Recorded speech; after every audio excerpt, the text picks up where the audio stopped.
रायपुर में अब मासूम बच्चों की हंसी पर आवारा कुत्तों का डर भारी पड़ने लगा है। कहीं कुत्ते स्कूल जाते बच्चों को काट लेते हैं तो कहीं कॉलोनियों में खेलते मासूम झुंड के हमले का शिकार हो रहे हैं।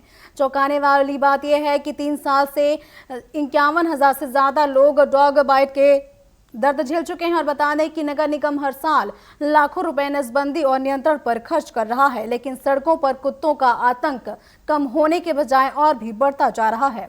देखिए इस पर हमारी खास रिपोर्ट। रायपुर में आवारा कुत्तों का आतंक अब लोगों की रोजमर्रा की जिंदगी पर असर डालने लगा है।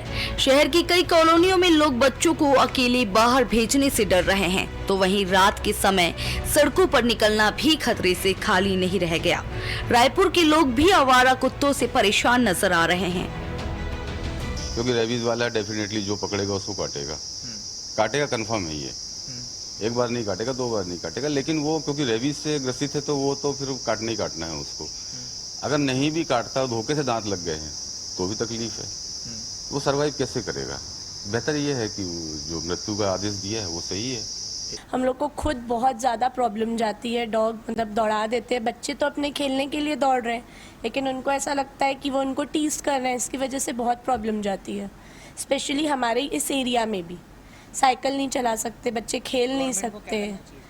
उसके लिए उनके लिए कोई एक अलग से शेल्टर होम्स बना के उनको रखिए किसी जगह पे, लेकिन ऐसे घूमना इट्स नॉट सेफ। हम बच्चे को निकाल नहीं सकते, बच्चा इवनिंग में भी निकल के खेल नहीं सकता। हाँ, ऐसा तो है कि महुआ में भी हमारे क्षेत्र में बच्चे हैं, इवन मेरे भी बच्चे हैं, तो वो बाहर जाने से डरते हैं कि कुत्ते दौड़ा दे रहे हैं। और हम लोग भी थोड़ा सा ये रहता है कि भाई कुत्तों को जो एंटी डॉग्स तो लग नहीं रहा है, गवर्नमेंट को इस पर ध्यान देना चाहिए। और जो कुत्ते ऐसे होते हैं जो पागल घूम रहे हैं, बच्चों को दौड़ा देते हैं, तो उसके लिए कुछ कार्रवाई करे, उनके लिए कुछ गवर्नमेंट करे कि भाई बच्चे उससे प्रोटेक्ट रहें। या हम डॉग शेल्टर अधिक से अधिक रूप में हम डॉग शेल्टर खोलें और वहाँ आवारा कुत्तों का रख रखाव करें, उनकी समुचित देखभाल करें।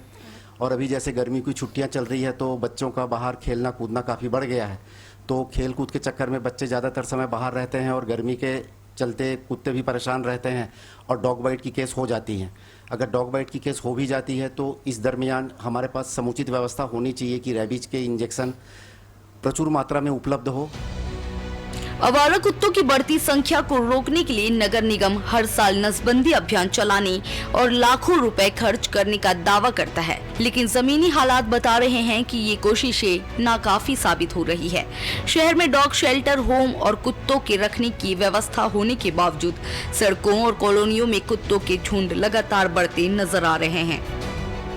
अगर कोई भी हमारे पास में कंफर्म है हमें कि वो रेबीज है उसको, तो हम लोग के पास अलग से केज है, हम लोग वहाँ पर उनको रखवाते हैं। उसके बाद हम लोग निगम को इन्फॉर्म करते हैं कि हमारे पास में रेबीज़ का डॉग है करके, फिर निगम वाले गवर्नमेंट डॉक्टर्स को हमारे पास एक टीम बना के यहाँ भेजेंगे।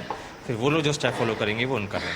इवन अगर रेबीज़ किसी को हो गया तो उससे और डॉग्स को फैलेगा ही फैलेगा रेबीज़।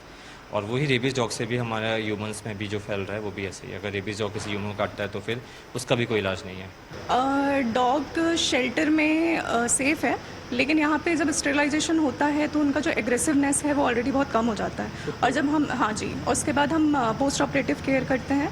उसमें हम जब रिलीज़ करते हैं उसको एंटी रेबीज़ वैक्सीनेशन लगाने के बाद रिलीज़ करते हैं, तो ऐसे ही रेबीज़ का खतरा कम हो जाता है। प्लस बाइटिंग के जो केसेस हैं वो भी कम हो जाते हैं आफ्टर स्टेरिलाइजेशन। न्यूट्रलाइजेशन बहुत अच्छा एक प्रोसेस है, इससे बहुत सारे बेनिफिट्स हैं। और एक बेनिफिट यही है कि एग्रेसिवनेस कम हो जाता है। जब हम इसको रिलीज़ भी करते हैं तो काफ़ी शांत हो जाता है, हेल्थ पर्पस से भी काफ़ी अच्छा है। जो बढ़ते डॉग बाइट मामलों और लोगों की चिंता को लेकर नगर निगम भी अब कार्रवाई तेज करने की बात कह रहा है। नगर निगम आयुक्त का दावा है कि नसबंदी अभियान के साथ साथ डॉग शेल्टर होम की व्यवस्था को मजबूत किया जा रहा है, ताकि आवारा कुत्तों की संख्या पर नियंत्रण किया जा सके।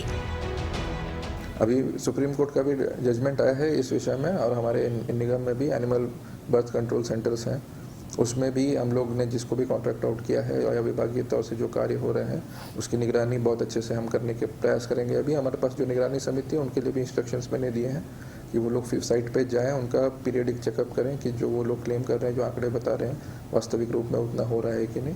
और बाकी इस समस्या का हमारे संज्ञान में है और इसका निराकरण के लिए पूरा प्रयास किया जा रहा है।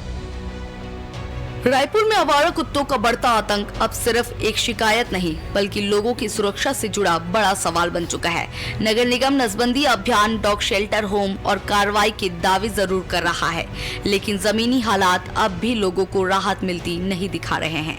ऐसे में सवाल यही है कि आखिर करोड़ों की योजनाओं और लाखों रुपए खर्च के बाद भी रायपुर की सड़कों को सुरक्षित कब बनाया जाएगा और मासूम बच्चों को इस डर से राहत कब मिलेगी।